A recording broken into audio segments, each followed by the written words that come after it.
So, what is athleticism? This user says athleticism is the physical qualities that are characteristic of an athlete, such as strength, fitness, agility. And then he accuses me, why are you making your own definition? Well, I'd like to help you out here because I have an article that was written by a sports science PhD, and they use the scientific definition of athleticism. So let's start looking at the article.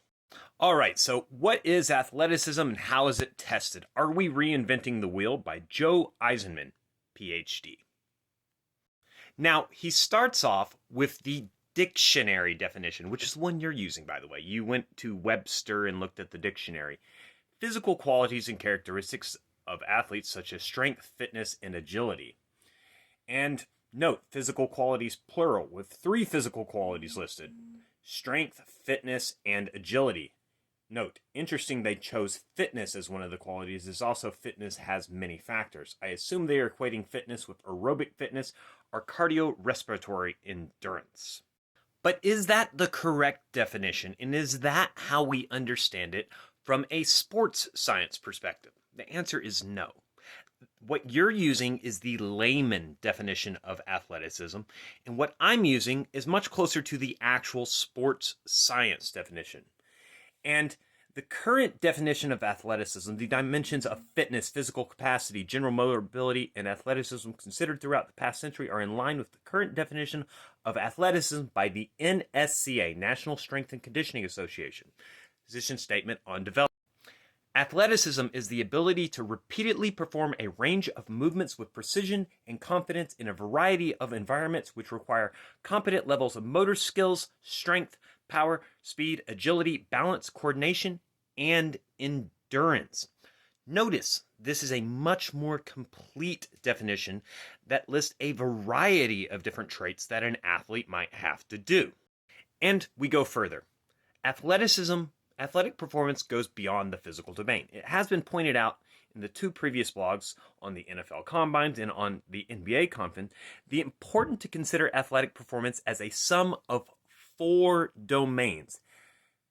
The physical domain, the one that you're talking about and the only one you seem to think counts as athleticism. The technical sport-specific skills domain. This is your dribbling, passing, first touch ability, and all of those things. By the way, that's basically an expression of a physical domain called coordination. If you're very, very coordinated, you can learn technical skills better. Then tactical, sports IQ, and tactics.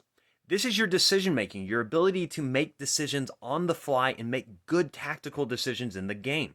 This is the player that plays very intelligently, makes the correct passes, dribbles when they need to dribble, pass when they need to dribble, understands movement in and out of spaces. And this is the same for Tom Brady as a quarterback.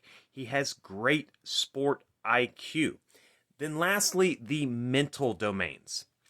This is your ability to remain confident in yourself in the game. Keep yourself psychologically engaged and healthy in the game and understand how to do so. This is much more complicated than it's athleticism is just about being big, fast, and strong. There's nothing about skill or tactics or anything like that.